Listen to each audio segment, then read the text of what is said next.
He turned water into wine, I turned whiskey into songs. Too many second chances, too many too far gones. Gave me grace along the way, took my heart and led me home. Don't you see?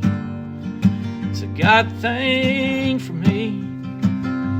Now I write songs about the heartland.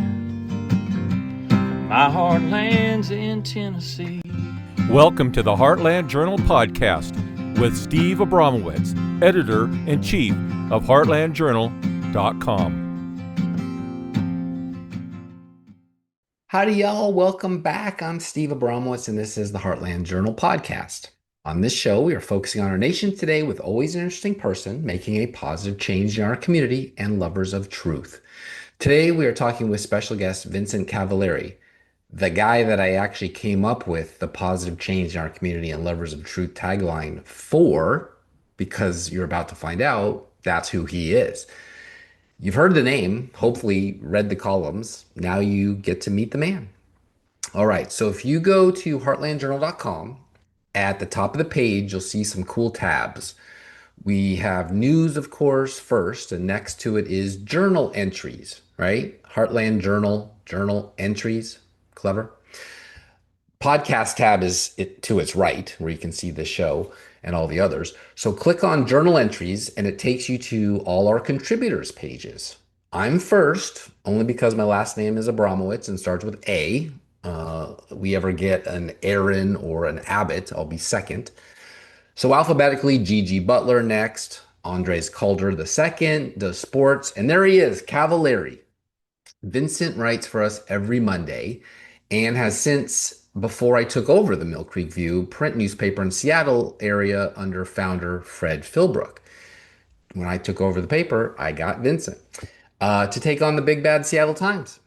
Vincent is the one that rounded me up to take on this thing after Fred died with COVID, not of COVID. I changed the name from MCV to HLJ. Vincent stayed with me. And for you. He left the Army in 1989, the year I graduated high school, and moved to Washington State. We're going to talk a lot about the troubles with the 42nd state and if it even is a state anymore, not living up to the interstate compact. Besides columnist, he wears two hats, a deputy with the Snohomish County Sheriff's Office and has been for over 20 years, and city council in Mill Creek. Get it? Mill Creek View. In his council capacity, he sits on numerous boards and committees, basically ground zero for everything. He is passionate about keeping his community safe, my former community. Mill Creek boasts some of the best response times in the state. Vincent and his wife Lillian have been married for over 32 years, and they have two wonderful adult children. They welcome their first grandchild in 2021. Hang on, folks, you're gonna love this guy. Hello, my friend. How are you today? Morning, Steve. I'm doing well. Worked a late shift last night, but could not resist an opportunity to get up early and talk to you on the East Coast there in the free state of Tennessee. I'm doing well. Thank you. Yourself? Behind the Emerald Curtain. Yep, burning that midnight oil, and I don't mean the Australian rock band. All right, well, you still are living the dream in Seattle, or about 45 minutes north of SeaTac in Mill Creek. Yeah.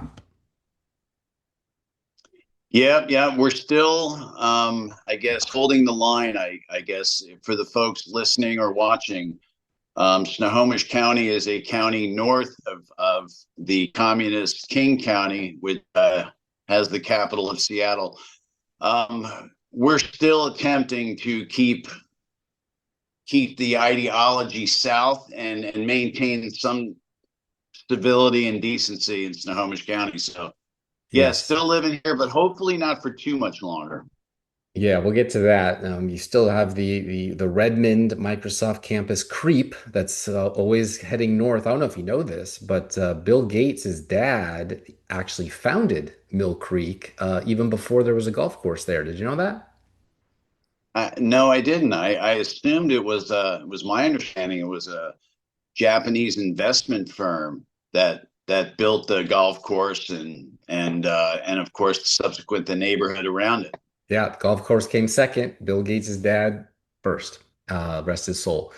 So That's a great piece of history. I might use that again at some point. yeah, you could even make a bench next to Fred's to honor him for what all he did. He was a better guy than his dad, although he was big into Planned Parenthood, but that's for another show. So you are a very unique guest because you wear two hats every day: law and order, sheriff on patrol, and lawmaker, city council member. I want to dig into both for your perspective, and you're not new to either one. You've been doing it quite a while. You've seen Antifa rise, had to work with Wokistan, fellow mayors and council persons, and listen to the nuts every Tuesday come bitch about their civil rights being violated and genocide, even though they don't know what that word means. So let's start here. You've watched Seattle transform over the last decade. Yes, it's next door, but whatever happens in Seattle happens everywhere. It's like Vegas. If you had to diagnose the single biggest governance failure that brought the city to its current state, whether it's prosecution standards, public disorder, or institutional accountability, or maybe the shit Seattle Times, what is it, and why are other major cities now copying that same blueprint as opposed to running the hell away from it as a cautionary tale?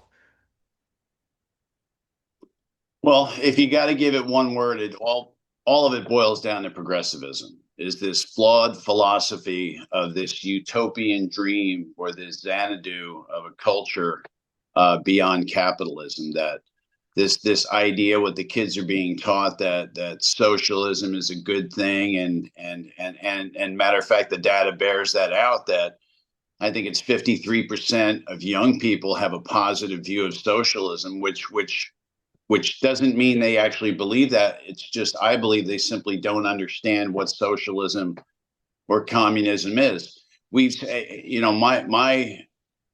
I was just talking to a young man recently. I said, if you really want to study what socialism is, if you really want to get into it, I go, look at Venezuela in our hemisphere, one of the greatest examples you can possibly look at. I think it was the third or fourth wealthiest country in the world prior to its socialist / communist takeover. And so the belief that there's something better out there than capitalism and the influx of DEI into progressivism, I think those are the two biggest components playing on the heartstrings or tugging on the heartstrings of good people. Yeah, or Bernie Sanders calls it Cuba. You can just look at Cuba. They had a military takeover and it's been hell ever since. So as a council member, because we're talking America, even though these past debacles that they keep trying over and over again keep coming back to haunt us, even though we know better. Liberty always wins out. As a council member, you've had a front row seat to the policymaking process. Which specific decisions, whether on drug enforcement, property crimes, budget priorities, what do you believe broke the city's contract with law-abiding residents, and how did the activist class manage to outvote the working class on those issues? Your question kind of got cut off there, so I didn't quite get the whole thing.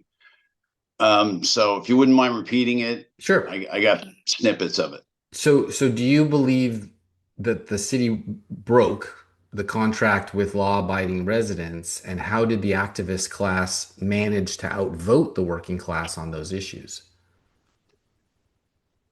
There's a lot of things that play here, and I'm not a conspiracy theorist. I mean, first of all, we're an all mail-in ballot state, so that has plenty to do with it. I'm quite sure. Voter apathy, people are just simply burned out. I mean, we just recently had a primary election of I think the latest numbers I saw were 25.9%. So it's kind of a voter burnout. It's a why bother situation. So when you see these, and not just in my city, but when you see these cities in Michigan and Minnesota electing these radicals, they're depending on motivating that small base and low voter turnout. Those two components are critical in making sure these radical or these extremist candidates get a platform and get heard. I mean, the Mamdanis and the El Saids and the Chevaliers, they're not winning by large margins. They're just simply cannibalizing, or I guess a better word would be, filling the void where the Democrat Party didn't have the balls to deal with it, maybe several years ago when a freshman congresswoman from the Bronx, tried to take over Pelosi's seat, right? That should have been the moment where they say, hey, listen, we're not going to go down this trail of nonsense. We're not going to go down this trail of transgenderism for kids, open borders, and all these other nonsensical policies that they not only still sticking it out, they're doubling down on this stuff going into the midterms. And so as a city legislator, all I can do with, again, you mentioned that I had a unique perspective of it as a law officer and a city lawmaker. That blend helps me to try to create and at least explain to at least 3 other people on the council that will understand and maybe vote in the right direction. And we've been ranked a top 25 city in America twice in the last 10 years because of policies. And I don't take credit for them. I may have drafted them and dreamed them up, but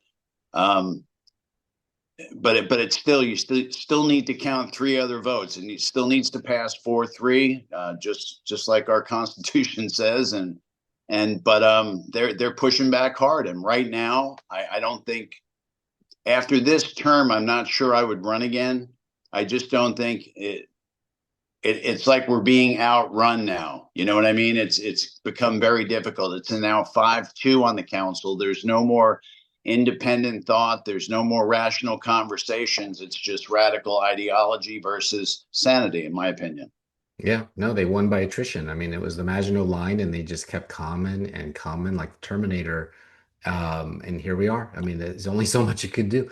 But by the way, you have to take credit for it, because if you dreamed it up and you wrote it up and it got passed, you get the credit. And you ran for Congress against the longtime Congresswoman, she's still there, Del Bene, right next door to chair of the Progressive Caucus with her own trans child, Jayapal, in U.S. Congress. Del Bene also in charge of the post office. You mentioned mail-in voting. Washington has universal mail-in and hasn't elected a Republican to statewide office ever since. You tried, but it's no coincidence. At least I don't think so. Have you watched her, and what would you have been doing different in Washington and in D.C., the state of Washington and D.C., had you won in a fair vote? That was 4 years ago now, I believe, 8. Yeah, 2022. So 6. that was a unique time 4. for me. If you remember, I mean, I was also on the board of directors of the Silent Majority Foundation. We were coming out of the pandemic, and we were the ones throwing punches on behalf of the American people. I would not have, I probably would have caucused with people like Rand Paul and really independent Republicans, more conservative Republicans that want to ask these direct questions, that want to hold guys like Fauci accountable, that I would have caucused to secure borders on day one. I mean, I ran on that stuff. If you remember, I created a law. I think I called it, I think I had an acronym for it called LEXA, the Law Enforcement Community Standards Act. I drafted that. I ran on that. I would not have always caucused with Republicans, because I don't always agree with some of the policies. And that's what's missing for me personally. That's what's missing in the political cauldron, is that no one is willing to break free from the other side. Can you believe it's 2026 now, and John Fetterman sounds like the most rational person in the House of Representatives? And it's just because he's honest. He's an honest individual. He's a good man with a good heart that says it like the sweater thing. When he had a stroke, I thought, oh my God, another head case for the Democrats. And it turns out they're not even smart enough, the left, to understand that if they just simply got behind this guy, that they could probably ride him all the way through the midterms and potentially to the presidency. Not saying him as president, but that style, that kind of that kind of flair, that kind of honesty with the American people. If you were It's there hard. and you were What's that? going, if you were there and you were going back next year, you would not be caucusing with Thomas Massey, Marjorie Taylor Greene, Chip Roy, Andy Ogles now, who I liken you to since I live here in Tennessee now. Andy lost his primary. A lot of the firebrand, Matt Gaetz is already gone. A lot of the people you and I talked to over that coffee that one time when I said, I'm going to do it, and you said, you're going to do it. And I said, good, you do it, um, are not there. So DC may be as fundamentally broken as the state that you live in now. So let's talk about your sheriff, because at the same time, and you didn't mention this, when you decided to throw your hat in the ring, your sheriff's department was under a huge attack. 3 times they tried to recall that guy.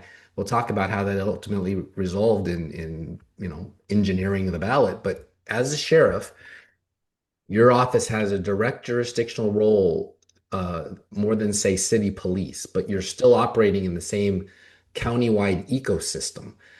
How has the city council's approach to crime and public order made your job harder? And what does equal protection under the law look like when municipal leadership openly diverges from it? Under the sheriff, they got it in there about 3 recalls of Fortney, your old boss, and but they failed to do it.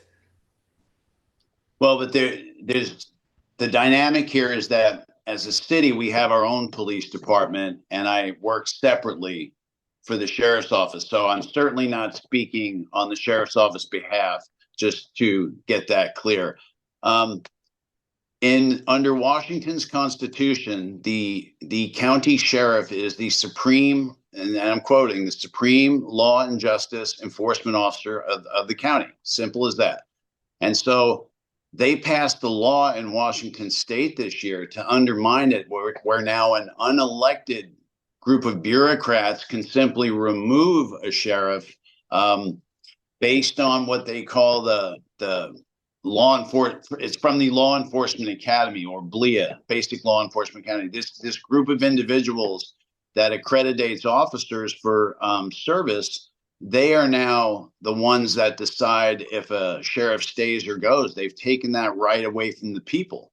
So, and the reason they did that is because many of the sheriffs here were still cooperating with ICE. I mean, people don't realize that if you depart from Seattle, Pierce County-ish, down south near Tacoma, sanity exists here in Washington in some places, certainly over the mountains. Well, But these sheriffs, That's Swank, who they literally, it seems, created this so that they could do this because they couldn't get rid of Fortney with the recall. So they then, it seems, played with the law words to say, well, we can dismiss you even though we didn't vote you in.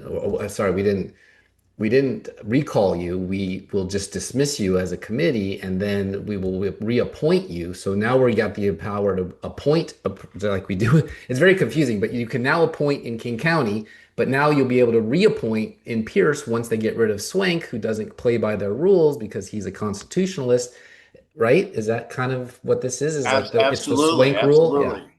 It's the complete undermining of the voter. And listen, the remedy, as you referenced in your opening question, the remedy already exists. The recall effort, the ballot box. You want to eliminate a sheriff, that already exists, but they still couldn't win that way under the Constitution. So they had to create this new law to undermine the vote of the people. So to give it some context, that's an important discussion we're having here right now, is because that is exactly what's happening. Is that when you see a 25.9% voter turnout, just like I said, who can trust that the person that they're voting for, if they're just going to create a law to have him removed, is going to ever stay there?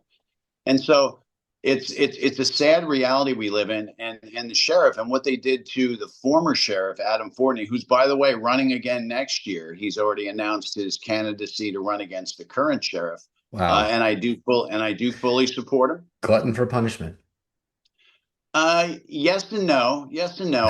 When you're a principled individual and a godly individual, you realize that you have a calling. You realize that you're willing to take, I was a soldier, I worked for the sheriff's office. You're willing to take the shrapnel if it means the betterment of the people. You sign up to protect and serve.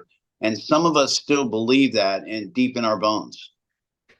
Okay, so let's hope for the best on that. We the first Republican to ever run for a county prosecutor after 20 years got blown out as well. So it's not as if the voters always make the right call, and so we'll see how that plays out. But in the meantime, King County has run all mail-in election systems for years. They kind of invented it. Walk us through the specific chain, since you've been subject to it many times. You've ran for re-election and won. You ran for Congress and it didn't work out. Walk us 60-40, 60-40, 60-40.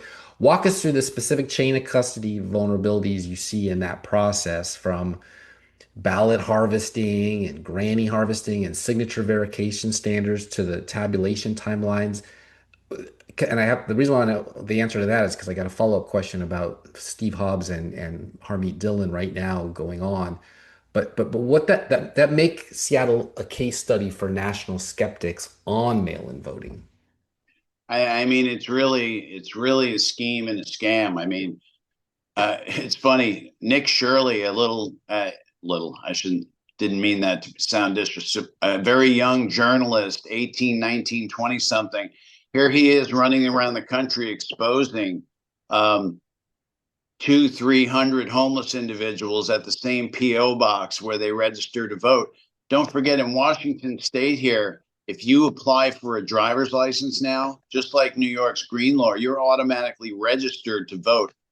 So they depend on let's say you're an illegal immigrant, you're a migrant, everybody gets a license in Washington State, as we've seen by these massive tractor trailer murders that have taken place by illegals.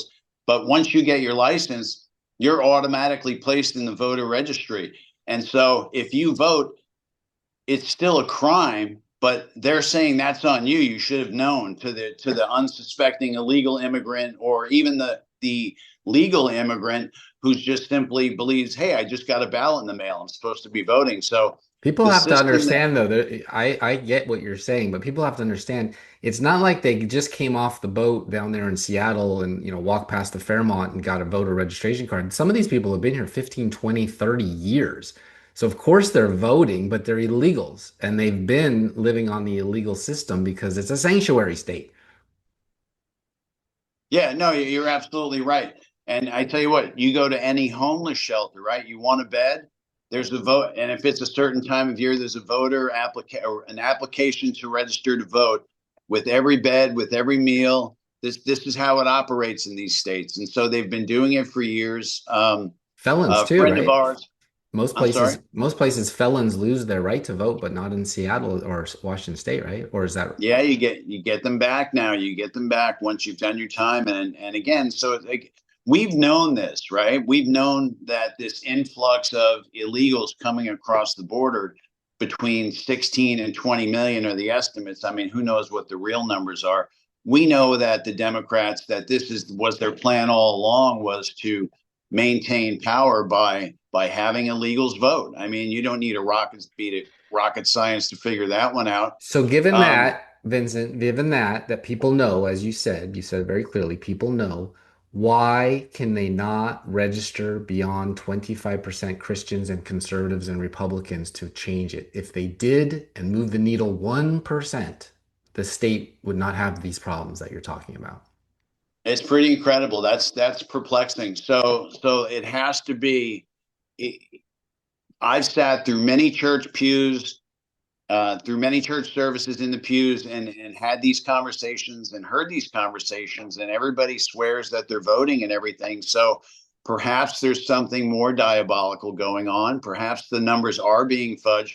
The ERIC system, is the computer voting tabulating system they use in Washington State, and I think in 18 other Democrat states Yeah. in America. Yeah, but don't So forget the former Secretary of State, who was a Republican, I forget her name, basically rolled it out. And then Biden took this Republican from Washington State, the only statewide elected Republican official ever that in my lifetime there, and brought her to DC to run it for the whole country, which became It gave CISA.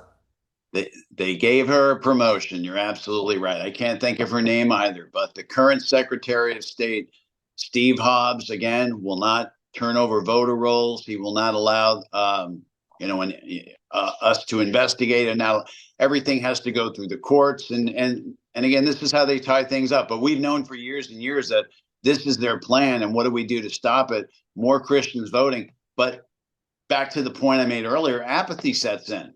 I've knocked on every single door in the city I live in, and people say, yeah, I'm going to vote. Yeah, I'm going to vote. And yet at the end of the day, even in certain cycles, 35% of them show up. And so, Even though that shows up in their mailbox with a pre-postage stamp, all they got to do is check the box and mail it back in. They made it as easy to do as they made it as easy to cheat because they want those empty ballots to come back and be reused, and you don't even know who you voted for. It's a cynical game and it's really bad. And I think they've exported it sort of like the IRA exported roadside bombings to the Middle East. You've got Democrats in Washington State learning Minnesota. It's how Al Franken was able to win, and Gregoire was able to get it from Dino Rossi, on the third recount. I mean, it's all the playbook just rolls and rolls. And when I come to Tennessee and I tell people this, hey, don't do that. They're like, no, that it doesn't happen. That's a conspiracy. Or Steve Hobbs called me a conspiracy theorist on this show when I was pointing out the fact, and he was running for Secretary of State. There's a problem here. No, it's so hard to fight City Hall. All right, which is why I love you. but You're in wait, City Hall. Go ahead. just to expand on that for a second, we've all seen the videos in all these states of these women or men pulling up with these stacks and stacks of ballots, shoving them in these ballot boxes that they have scattered about the city. So how do you ever trust it?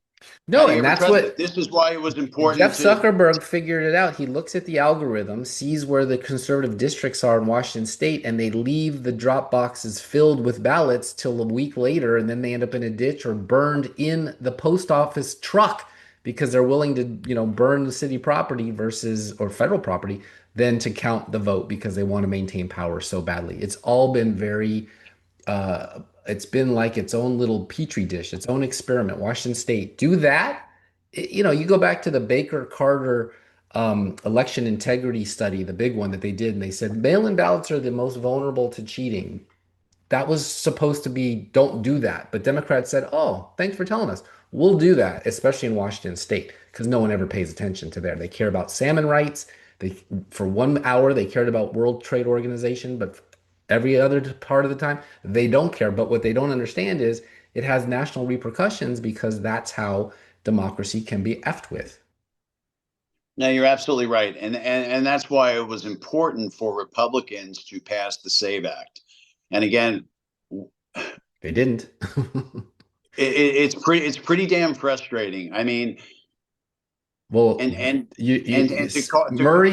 and Cantwell certainly were not going to vote yes on that. So you were disenfranchised by even suggesting that that's something America needs, because nobody in your city hall is going to take the phone call or DC and say, "Oh, I'll do what the voters want."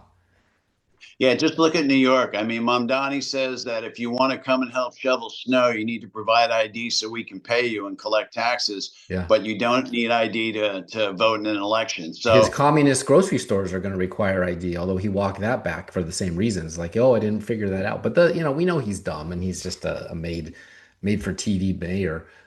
Certainly puts Giuliani on a even higher pedestal. But where you are, they already thought of that. The mayor of Seattle was there before Mamdani. You go back to Ed Murray, and they've had just a revolving door of clown car.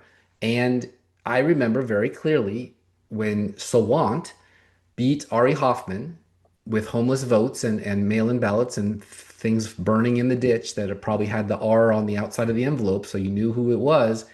And she used her key to open City Hall so that the Chop Chaz Antifa crowd could go in there and cause millions of dollars of damage to the taxpayer-owned City Hall. So, and it goes back to Jayapal. Who are these people and why have they decided to turn over the government to Marxist communists, a lot of them from India? Well, And so who are they? If we're going to get into that, then I'm happy to get into that. And I'm kind of a firebrand and publish a column on Heartland every week, and I talk about this stuff openly. I get a lot of hate mail about it, but we know who they are. They're from the same parts of the world that we've been bombing for the last 20, 30 years. Okay. You have the Islamic extremists and the Democrat Party, this corrupted vessel, this alliance that figured out a way that the only way they could exist in America is to somehow coalesce and combine forces. But now what's happening is that the radical side, the Islamic radical side, is starting to consume everything in its way, and you're seeing that play out. We just mentioned Mamdani. We just mentioned Saeed, who's now the Senate candidate. We've mentioned Cavaleri, and there's another one that recently lost by a minuscule amount that would have gone to Congress. She would have been the presumptive nominee. And so we know who they are, which is why President Trump, to his credit, President Trump has decided shut the border down. The borders ramp up ICE. Let's get them out of here. Let's start pulling them out one at a time. We know who they are. It's just a matter of having the balls to have the conversation and say it out loud. And when you do, you're called Islamophobic, you're called sexist. And again, we know who and what they are and what's coming. And it's a few patriots like ourselves having the courage and really the chutzpah to just sit back and say, well, not on my watch. And in my small little city, I'm going to do what I can. In my small little area of patrol, I'm going to do what I can. And hopefully that will continue to manifest and people will mimic that. But there's less and less mimicking of the process because children don't have a clue. The schools are raising them, and we know what's happening in Washington schools, California schools, Oregon schools. They're indoctrinating them with Marxist ideology. They're teaching them over sexualization, and it's just a giant shit show up here in the Great Northwest. And Well, it's really how long has that little Dilbert-looking Third Reich doll been the head of the schools there, the superintendent of schools? Like, I want to get into that in a minute, but man, the time just flies on this show. So the DOJ Civil Rights Division has statutory authority to inspect voter registration records under federal law. Federal law always trumps state law, and it certainly trumps correct. Mill Creek Council. Yet jurisdictions like Seattle and Washington have resisted or very slow walked those requests. We've seen this. It's kind of becoming a shouting match between Harmeet Dillon in the Attorney General's office and Steve Hobbs. Why is a city or county government refusing to turn over voter rolls to federal investigators? And what message does that send to the rest of the country about institutional transparency? And why haven't Tim Eyman or Brian Haywood, the only two humans I ever see able to do something like this, and it's mostly because they're wealthy, maybe Walsh, but he's in the super minority as an elected Republican. Where's the recall petition for Hobbs?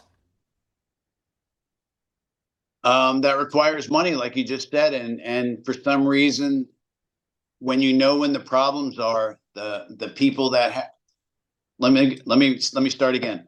Do you remember when I used to speak when I was on the campaign trail for Congress, and I would end every speech reminding everybody that they all have a specific role. Not everyone's going to be the candidate. Not everyone is going to be the chief fundraiser. Not everyone is going to be the campaign assistant. That the sign waivers, the soccer moms, and the people with money, they all have a role to play. And if you are blessed enough with the resources, then you need to allow some of us willing to stand up and throw punches on your behalf. You need to get behind those efforts. And going back to your first question about how does this exist, that they're not turning over voter rolls? Well, we have sanctuary state laws here, right? So they wait us out effectively, right? They know Trump's his last days in office are pray to God, 2028, that they don't kill him first. But they know that they can slow walk this through the courts forever and ever, at least until the next administration and then the focus shifts to something else. And so they've been playing this game an awful long time. And again, until you start taking people into custody for obstruction of justice, and until you start perp walking some of these people, nothing's going to change in that regard. And that's my biggest frustration, right? You know, there's no reason. Look, you send the Secretary of State of Washington, Steve Hobbs, you send him a demand for all the records under the Supremacy Clause, and he doesn't get it. You know what? Knock on his door, put him in handcuffs, take him into custody.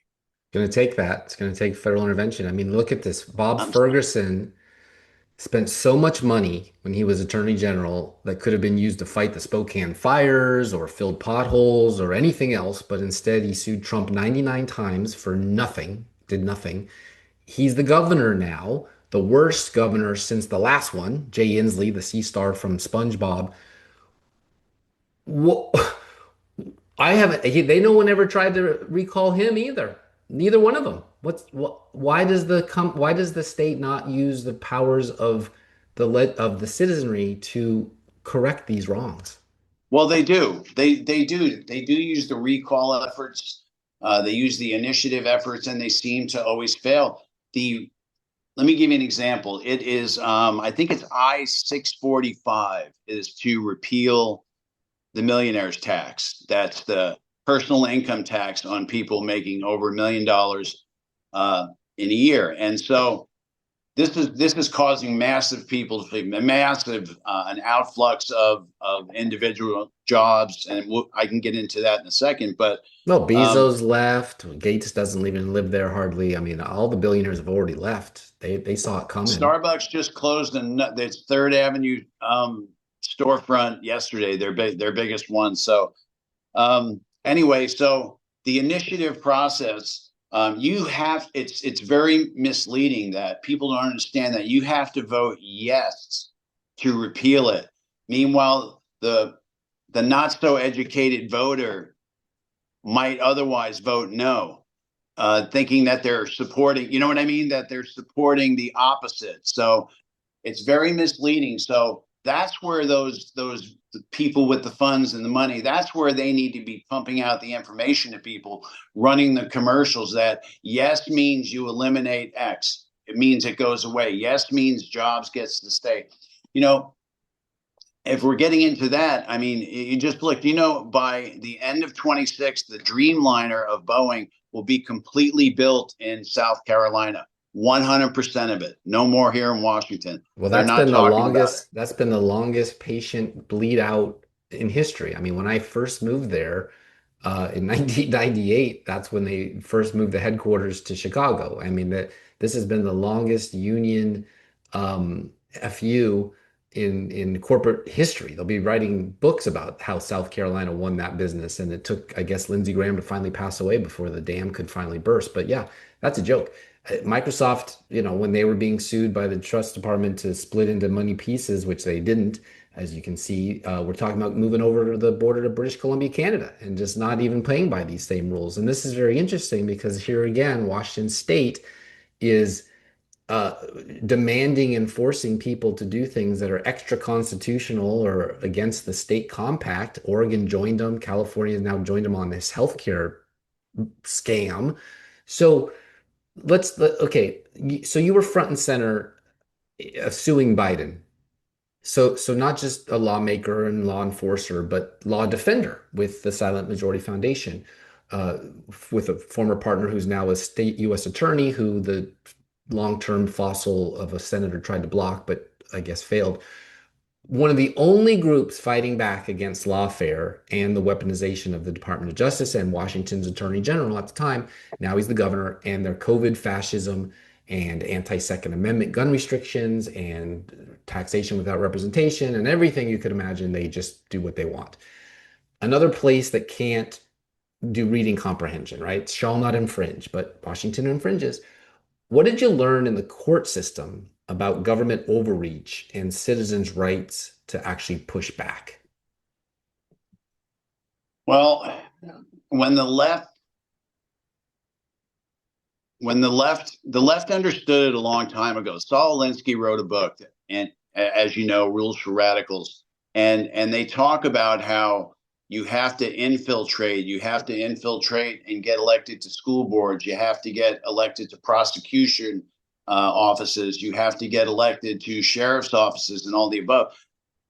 And as we've seen this slow trickle, we've allowed it. And now you see these cities like Chicago, San Francisco, DC, up until Trump decided to do something about it, Baltimore, all these cities that now have these radicalized versions of human beings teaching the next generation. They've killed everything. They've killed everything they touch. This is all self-inflicted. There's none of this. And again, it's by design. It's designed to bring down capitalism, and we've known this. And again, you can see the iceberg right ahead, but they're not screaming right full rudder. They're screaming full steam ahead, and they believe this is the only way they take over and destroy America. So there's outside forces. Again, we talked about a moment ago. We talked about who's doing this. We know who's doing it. We know China may be our adversary, but they're also a competitor. So, but we know it's the Islamists. We know where the problems are coming from. We know who's flooding this nation. Take a look at Dearborn, Michigan. Take a look at numerous places. St. Paul. I have coworkers from Minnesota that said they will not even go back there. It's just a shame. And then talking about going back to the Washington State and Capitol flight, who would have ever thought that Starbucks, the flagship, Microsoft, Amazon would flee the state in such numbers? There's a great website, and I think it's called leftwashington.org is what it's called, and it shows year to date over 20,000 lost high-paying jobs from this state. And I think the number, the estimated impact to the GDP was around 6.7 billion for the year. And so if you wonder why they're trying to come up with this millionaires tax to raise another 4 to 5 billion shortfall to a state that was running a $60 billion surplus just years ago, right? Think about that. A lot of that had to do with paying the highest gas prices in the country because they're ripping you off with this climate change gas tax that goes into general fund, I guess. I don't really know. So, but this is why I love this. For my own life, 55 years on this planet, my discernment comes from a little place in the Pacific Northwest, tucked away in the corner of the country called Mill Creek, because you, sir, were able to do what you knew was going to be bad long term, not short-sighted, but long term for your community, unlike everywhere around you, from Linwood, east or west of 5 to Redmond, of course, we talked about, and of Seattle, of course, because you passed the do not lie on the park ground, as in homeless person just laying there all day long, which is do not camp. You passed the do not put pot shops in my neighborhood, thank you very much, but everywhere else sure did. I used to live in White Center area, not White Center, where the hell did I live? Sandpoint area, where they had all the pot shops like every 5 seconds on Aurora. So but you kept this little bubble, this little pristine bucolic bubble where it's a golf course and it's homes that take care of their gardens and maybe an HOA. I didn't really get along with mine, but that's the way it goes. And the point is that if you were to go, and because I don't think you're going to get to be mayor, we tried, the dam breaks and it's going to look just like frickin' Aurora, just like Seattle, with the prostitutes and the homeless and the people digging under the freeway to live. It's a humanitarian crisis. And so here's the question. We see that all over now with these 7-0 votes in favor of data centers, or else they end up getting eminent domain, even after hours-long marathon of complaints and yelling at City Hall, even arrests of people speaking out against them, their First Amendment right to do this. I just had apostate Ari on here, and all he wanted to do was warn people and kids that if you rip off your face and your sex organs, you're gonna maybe regret it. And for that, Seattle's mob came up to him in a park and kicked his ass when he came to your city council meeting. How did the councilmen and women that identify as such treat his testimony, given the fact that you've been there for many, many years, reminding them that if you do what Seattle does, we're going to look like Seattle?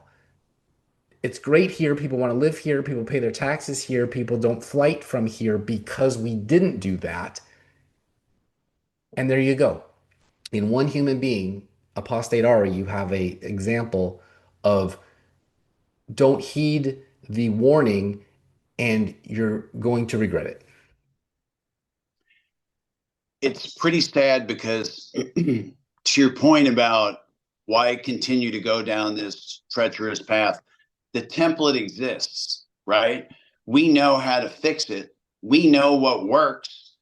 And this small little bubble that you know, to paraphrase what you were saying, this small little bubble, it's just a pinprick away from bursting. But talking about Ari for a second, what bravery it took for him to come to a council meeting, and when the debate was over whether or not we raised the pride flag in the month of June or not, which I opposed, and I relied on the legal argument, and my other co-council member says, well, no, it's a sign of inclusion, and all the usual platitudes, the most absurd phrases and catchphrases that they use, the full-throated nonsense of equity and making people feel safe.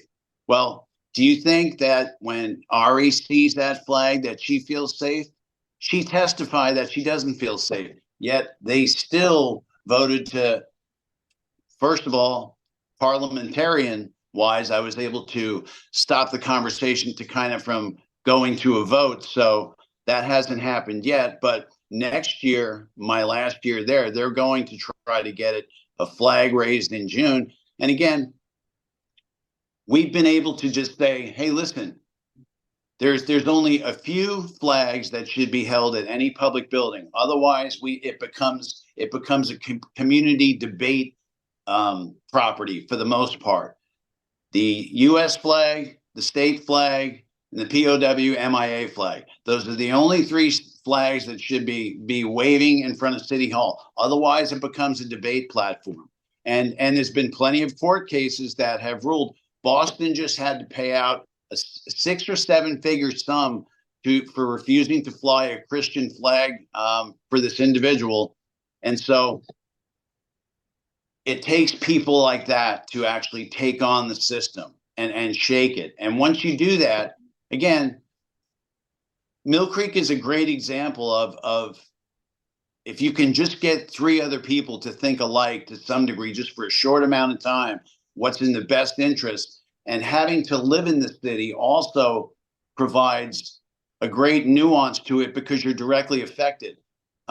People like Jayapal, to your point, these clowns, their wealth, their party protection, their status and strata within the progressive wing, they're not going anywhere, so they're not worried about it. Rules for thee, not for me.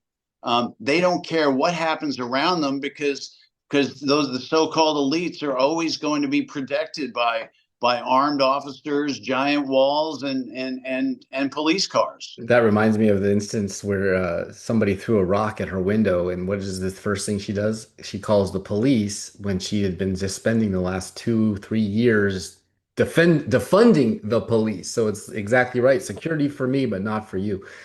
It's a good thing that she didn't officially get rid of them all when she needed them. All right, we're running out of time here, but I gotta know. So, sheriff, most people think election crimes are handled by the feds or the Secretary of State, even though he's a appointed politician. And we know the last one was too. But in reality, county sheriffs are often the only elected officials with the constitutional authority and investigatory resources to pursue ballot fraud at the local level. If they get rid of them, as we just described earlier, like Swank, and they put their own people in there, like they did with Hobbs. Have you or your counterparts been asked to investigate irregularities, and what barriers have you hit when you tried? Yeah, you would have to check with the higher ups on that. Certainly not a topic of discussion I've ever heard at the sheriff's office. And listen, there's a lot more nuance to this new law than you think, because the sheriff also has a right to call a posse into effect, to train posses or a well-regulated militia, as our Constitution states. So a sheriff can be a very dangerous individual to the angry progressive mob, right? Especially there's a sheriff down in Bob. He's down in Klickitat County. Bob Songer is his name. Now he regularly trains his militias, his posses in case someone escapes from jail, in case there's riots. Only because his deputies, small force that they are so spread out. So he utilizes the Constitution of Washington. So besides taking away the sheriff's right to cooperate with ICE, it also takes away the sheriff's right to form a posse to quell unrest. Again, which are components that are grounded in America's Constitution. As we all know in the First Amendment, the Second Amendment, a well-regulated militia, right? So there's a lot more to it that they're taking on. They see that the people, an armed community like ours, where the right to open carry still exists, but they're chipping away every day at it. But when they come for the guns, you watch. That's when I think it comes to a head. Well, they've tried. I mean, we know gun shops that had to fight the good fight at their expense, and they got listening devices and everything, and the flock cameras are pointed at them now, and they've done everything and make it very difficult, including the tax on bullets. Okay, I got time for just a couple more. Hopefully you do too. Jay Inslee, Fauci's in the news. We now know everything was a lie. We lived through the fact that you and I had to sit 6 feet apart with a mask on, at a coffee shop outdoors. It was just a joke. We didn't do that, but others did. Do you think Inslee should be prosecuted? Because I have him on tape literally saying that it's mandated and you have to do it because you'll lose your job if you don't. You mean the now Idaho resident that didn't want the millionaire's tax affecting him? People don't realize that the former governor of Washington has decided to move and uproot and take his family to the free state of Idaho. Imagine that. But he still decided to opine on the Spokane fires, calling them climate change while they were arresting the guy that was committing the arson. Why you got an arsonist in custody? I know, it's insane. But that's these people, in for a penny, in for a pound. As you know, I was at the forefront of fighting the COVID nonsense. I was introducing legislation at the city level. While other cities were terminating officers, I was hiring them. I was doing press releases, even against council consent. And I knew it would cause issues for me. I forced the conversation to the floor where I shamed the rest of the council into not taking a position when it came to vaccines. So again, goes back to dovetails back to what I said. Everybody's got a role to play, and again, if you can just fill that moment with just a bit of courage and a bit of humility at the same time, and understanding that God is the wind in your sails, and everything you have in this life is a blessing, and I believe in protecting it. And if God gave me a good mouth, a brain that's again, not the smartest on the planet, but can back it with a little bit of brute force, I think America is going to be okay. I think the DSA and all these other socialist pigs, I think they fly by the wayside, and I think the Democrats cannibalize themselves. I got to tell you, being in journalism in King County, in the Pacific Northwest during this time of COVID, and being on my side of the aisle of believing what I believe was lies and just draconian fascism, but yet having a staff of writers who, one of which would never take a mask off, never leave the apartment, just a complete freakazoid. I don't even know how that person functioned, but would go to City Hall and cover the news with a mask on and just, breathe your own exhale all day long. But yet know in my mind, like, that isn't it. But yet the Seattle Times, the much bigger place, the newspaper, the three news channels, all the same, say the lie over and over again, it becomes true. You get people driving alone in their car with masks on the air conditioning so that the germs don't get you. It used to be the communists, now it's the germs. What do you think And by the way, this is 98% vaccinated and at least one booster in that. I mean, that's probably the highest uptake in the entire country. I got to believe 98%. Everybody. How I was in the 2%, I don't know. But don't tell us. Not here. But HIPAA laws, you keep that to yourself. But unless you want to volunteer it. But here's the thing. So we're in the 2%. We're this ultra minority. We think for ourselves. We have discernment. We believe in Jesus. If a germ's going to kill us, great. We'll get to meet our maker faster. I'm all good with that. What do you think the 98%, since you've seen them in the criminal element, you've seen them in the legal element, you've seen them in the city hall activist, especially the blue-haired activists, what do you think it was that gave them the mass psychosis to all get in line like sheep and say, yes, please may I have another. If you want to take away my cable, fine. You want to make me Easiest question to answer. Fear. Communism, right? Fear is the greatest motivator of all. Fear. But Inslee, and we just made the case, Inslee and Ferguson and Reichdahl are such idiots. Why would anybody look to them for leadership to then be afraid of what they had to say, as opposed to look at them and say the emperor has no clothes? At least 50%. Could you give me 40%? I mean, you just couldn't elect these guys. And then when we had the chance to vote them out, after all that they had done, they got back in. Everyone's still there. Everybody's still there. By a 60-40 margin, too. So let's say it was a legit election and maybe 51-49, whatever the case may be. What is with the majority not voting 100% for the other guys? Throw the bums out. Whatever happened to that? So it's in for a penny, in for a pound. Like someone asked me recently, do you think they'll ever admit that they were wrong about COVID, all these people? Do you think these people will ever tell us the stories of the stroke cases? We now just found out that Fauci had a stroke or a cardiac infarction or whatever it was after his vaccine. Yeah, and he knew about the first trimester abortion, basically an abortion shot. He knew about the first trimester miscarriages that it was going to cause. He said on TV, 20,000 women were tested.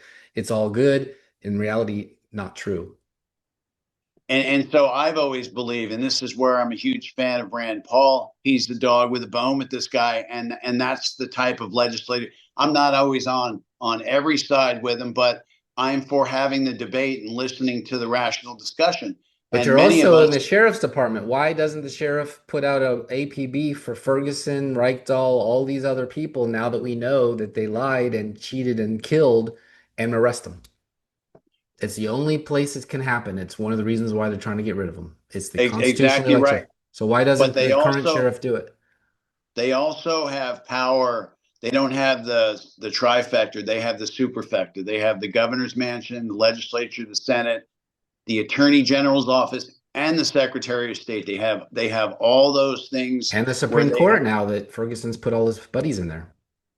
And they have this, and I was just going to say, and they have the courts. So where are you going to go? You have to go to the federal level. Well, that takes time. Usually they kick you back to the state level. You have to exhaust your remedies. We have gun cases when I was with Silent Majority up until just recently that are still going through, it's still exhausting the rest of the state remedies 5 years later for a man selling a few extra magazines. So, and that's why they tried to block. That's why they tried to block our friend Pete Serrano as U.S. attorney, because the former U.S. attorney was a Democrat and became mayor of Seattle under Obama. So they got even the federal Washington connection as well, which is going to make it look more and more like Oregon every day. All right, finally, unless you disagree, do you disagree with that or agree with that last statement? No, I absolutely agree with it. And okay. Again, it's that, like I said, they're never going to admit. I mean, but the studies bear it out, right? We know the cancers rates are some said it's a 300% increase now in children. Some of the numbers that are starting to come out from the CDC, and I hope Bobby Kennedy really starts flushing this information out there of what's actually happening to these people.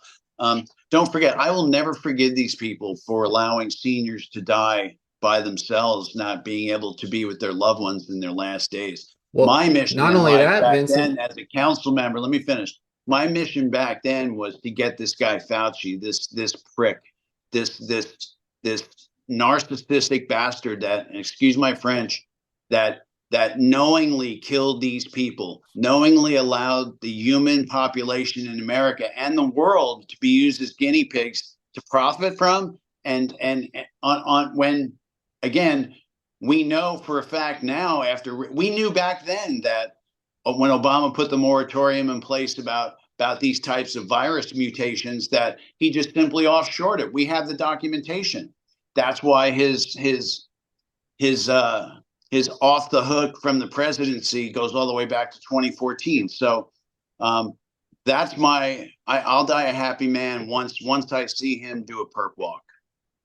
I'm with you there, man. We have to remember no funerals, no weddings, no proms, no in-person classes, including for special needs kids. The special needs kids had to wear the mask no matter what, even if they were victims. The suicides, the child abuses, and even that awful story of the gal, I was posting it online yesterday, who volunteered to be an in-room mom because she wanted to be around her kids, mandated to get the vaccine, died, of course, immediately, and yet crickets from the state as well. And so I think they all need to really pay a price. And I mean, right now it looks like only Harmeet Dillon is the one that's trying to do this. So probably they're going to get away with all of it. Okay, finally, thank you for your time. We're going in overtime, but I appreciate it. If Congress or state legislatures were drafting a Seattle Prevention Act to stop other American cities from replicating what happened to you there on public safety, governance, election transparency, what are the 3 non-negotiable reforms you would insist be in that bill? Can you rephrase that for me again? Yeah, what 3 things would you put in the Don't Be Like Seattle bill to make sure that it never happens again anywhere else, that you end up like you? Well, you have to, I guess one of the biggest things is that bad guys need to go to jail, right? If you do not enforce laws, I mean, I just read again this morning, another illegal immigrant just stabbed a man to death in California just last night.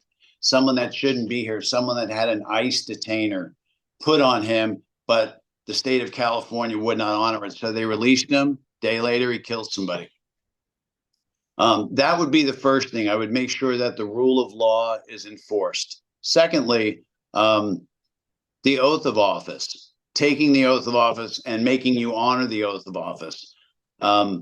That is something that's very important to me. I would make sure that especially at-will employees, that immediately terminated. And third, and most importantly, I would eliminate the incompetence. I would eliminate DEI right out of the chute. You wonder why Snohomish County just passed 2 new taxes yesterday, sales tax and a car tab tax, right?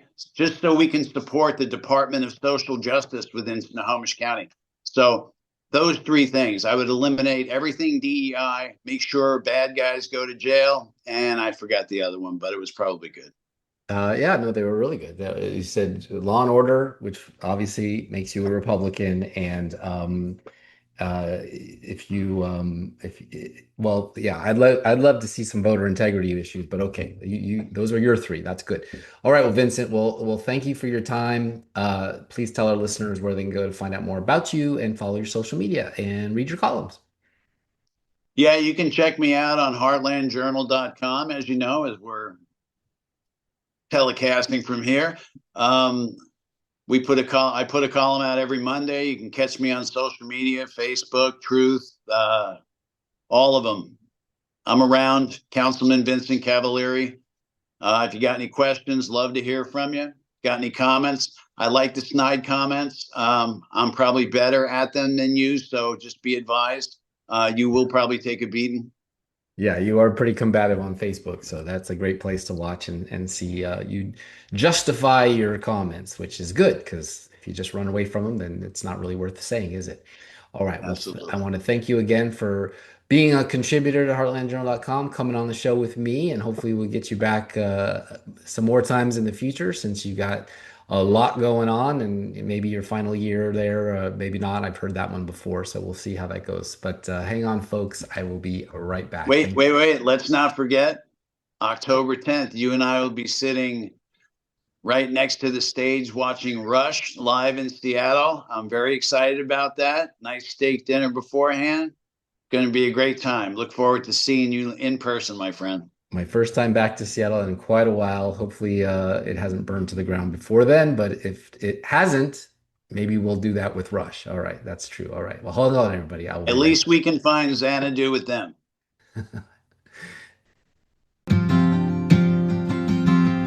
Now I write songs about the heartland.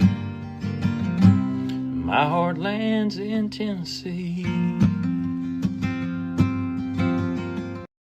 Thanks for coming back. That is it for this episode. Thank you, Vince, for being my friend, for helping keep this media company growing into something really quite wonderful, and mostly for convincing me, who needed convincing, that I could do this job. Just a longtime financial advisor, only just recently moved to Mill Creek in Snohomish County to try to avoid the crazy of Seattle's King County. Wasn't far enough during COVID, and making priority of trans kids over kids' rights, even in Catholic private schools. It was a crazy, depressing, scary time, but patriots like Vince got us through it. God bless him. Hopefully, my respect and love for the guy came through in the interview. We need more heroes like him. I'd take one Vince over 1,000 Antifa losers. That's it for this episode. It is goodbye for now. I'm your host, Steve Abramowitz, editor-in-chief of HeartlandJournal.com. If you like what you hear, please subscribe and pass it around. Like I said, Vince writes on Mondays. You can always find me on Fridays, and of course, the podcast. We only grow with your help and still ad-free. And if I can convince him to come back as a host of the Mill Creek View podcast, that would be awesome. Send him an email. Let him know. Peace in our time and glory to God. God bless Seattle. You're going to need it. Questions? Councilmember Cavaleri. Thank you, Mary. Thanks for coming, Representative Berg. Really appreciate the update. I do have a couple of questions. The legislature actually was pretty busy these last couple of years, I must say, and this was a short session, and like you said, turned into a pretty long session. One thing for certain that the legislature did do is adopt a wide range of new taxes, the most in our history. I think that's a statistically fair thing to say. In 2025 session, you increased the B&O tax, created a B&O tax surcharge, increased capital gains taxes, increased estate taxes, along with a wide range of other new taxes. My question I'm leading up to is, do you think that we've become a very unfriendly place to do business as far as taxation goes? Yeah, no, thank you for your question. And there's a couple of things there. So this particular session, 2026, we did not have a historic tax. We had a historic tax bill, but we didn't have a historic tax raise. The bills you're referring to are 2025. And if we take them one by one, so the B&O increase, we went by a decimal. So if you were at, let's say, 0.471, so that's a particular one for our services industry, that now goes up to 5 starting in 2027, January 1st. The reason for that is that that rate had not been changed in 16 years.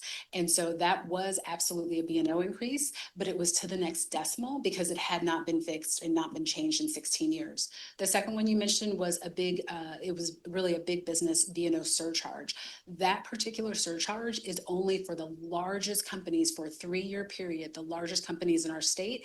You would have to be grossing over $250 million per year.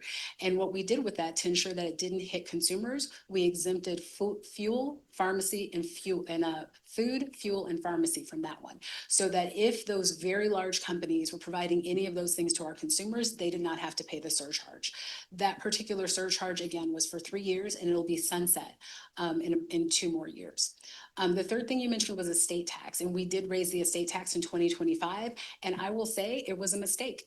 We shouldn't have done it. So you know what we did this year? We fixed it because we own our mistakes. And I'm proud to be a part of a legislature that owns our mistakes. And so we went back this year and we fixed it, and we put our estate tax back to where it was previous to 2025. And so as far as taxation goes, this is an incredibly business-friendly state. We see this every day through the businesses that are here and the businesses that are coming here. But like I alluded to in my first statement around jobs, I think we need to be laser focused on jobs. One of the best things about passing the millionaires tax this year and getting on this journey of making our tax code more progressive and more fair is that what we did for individuals this year, we can do for businesses next year. And so I've talked to a lot of communities and a lot of economic development organizations around a margins tax. Our B&O tax in our state is incredibly unfair. We're the only state in the union with a business and occupation tax that is incredibly regressive because it's on gross. And so what I propose is to go to a margins tax where you're actually taxing the margins of a business, the Texas-style franchise tax. And so we've actually developed a proposal. We're going to start socializing it, and that will be the next step in progressive tax reform for our state to help businesses. And I'm happy to say a lot of businesses that you'll know and love and that are probably beloved by many in this room are on board with saying, how do we get this right? I want to make the tax code fair for businesses as well as individuals. Thank you for that. Senate Bill 5813 imposed a new 2.9% excise tax on long-term capital gains exceeding 1 million, and you made that retroactive back to January 1st of 2025. It also adjusts estate taxes for properties valued more than $1 million from 10 to 35%, depending on valuation. So the question I'm going to ask is that the taxes I just mentioned, even though you said it's just rounding up a decimal point, coupled with your new millionaires tax, do you think that is why the Jeff Bezos and the Howard Schultzes of the world have fled our state for other states like Texas and Florida? So just so we understand, because I want to make sure the question, so the bill that you referred to, the part with the estate tax, we actually fixed that and rolled that back.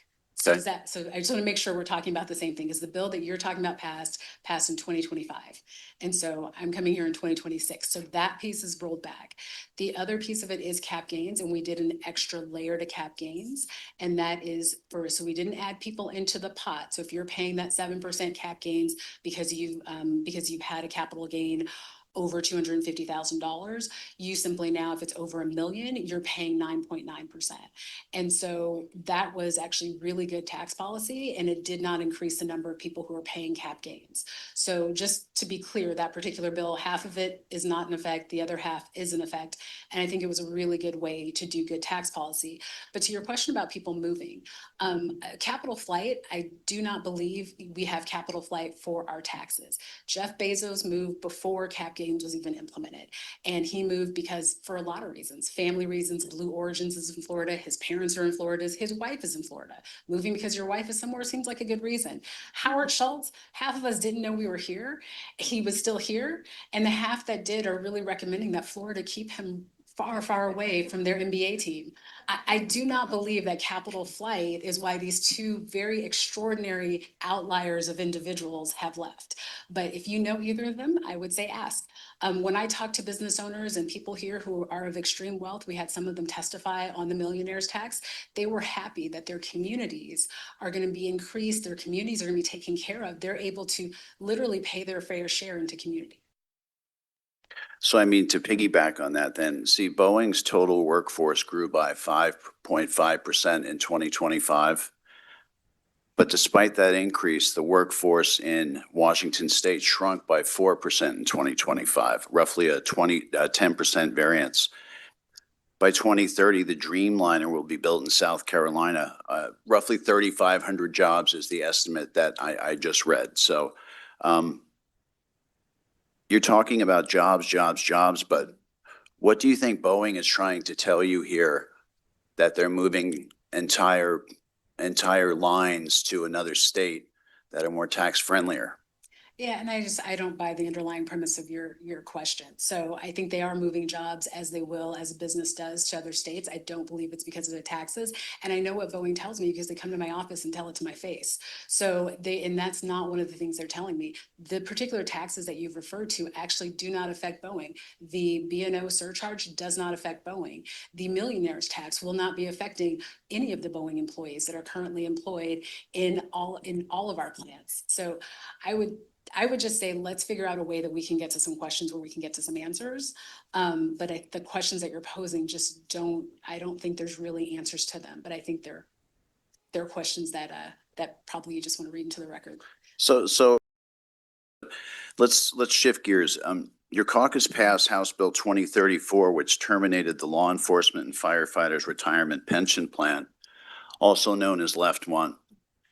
You transferred $4.5 billion in cash out of the plan into the general fund. So do you know that prior to that, the Left One was considered the gold standard in retirement systems, the most fiscally solvent in the nation?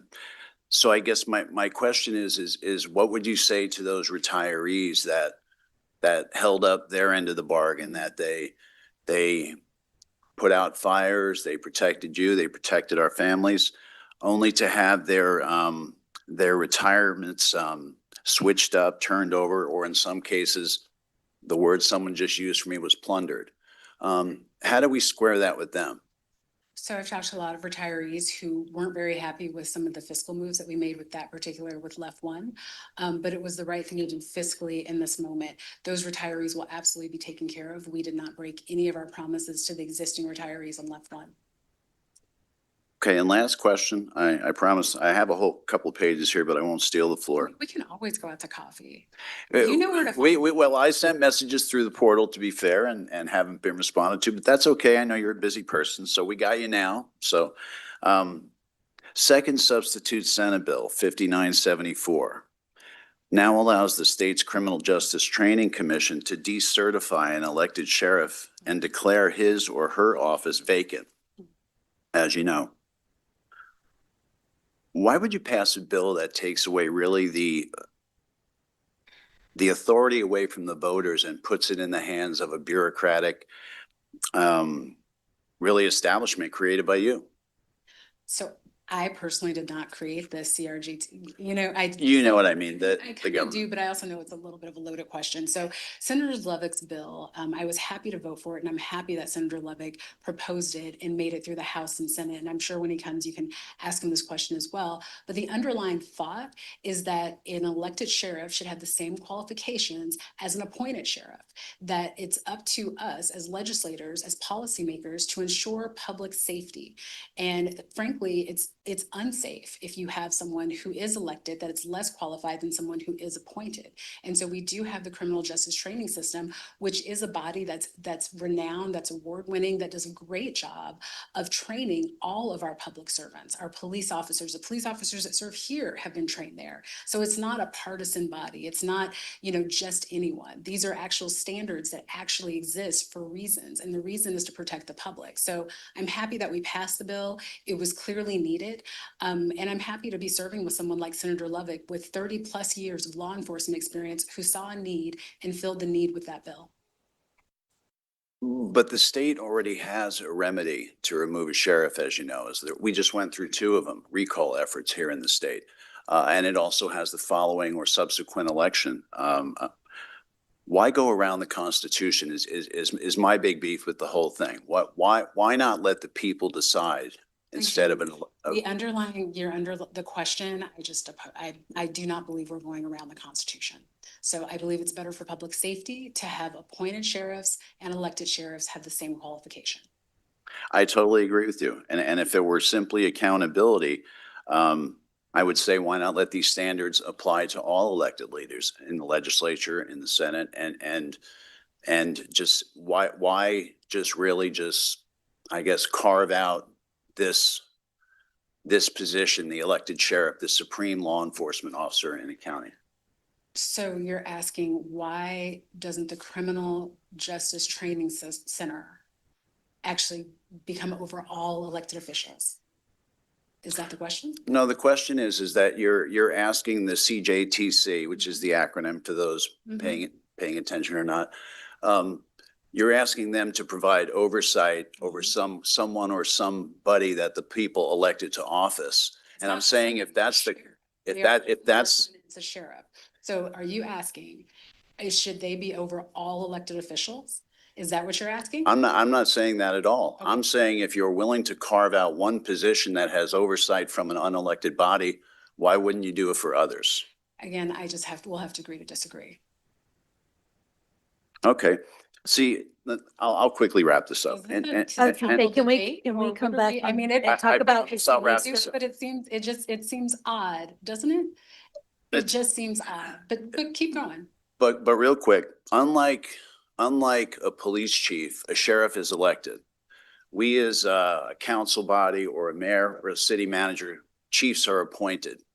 And so sheriffs are elected and they're constitutional officers. So the remedy already existed. So I never saw the need to do what's really an end around and perhaps something geared towards maybe certain sheriffs and their immigration policies. And so that's where it gets kind of sticky, and it should be for the people to decide at the end of the day. And I have a boatload more questions, and I'm happy to sit and have coffee with you. But when you take the sheriff termination bill, and then you take the really absconding of funds from the pension plan, this sounds a lot like defunding the police, in my opinion. And I'll leave it at that. And like you said, we can agree to disagree. Yeah, and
It's a long way to Nashville from that Napa Valley vine. Put me on a road less traveled.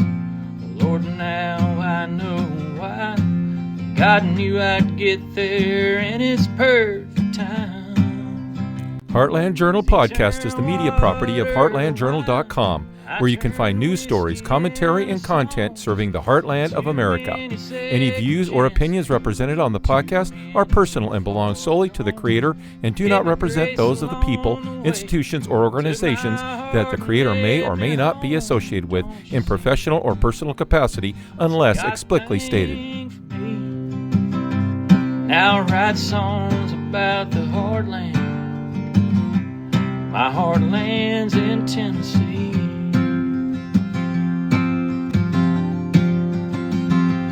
Now I write songs about the heartland.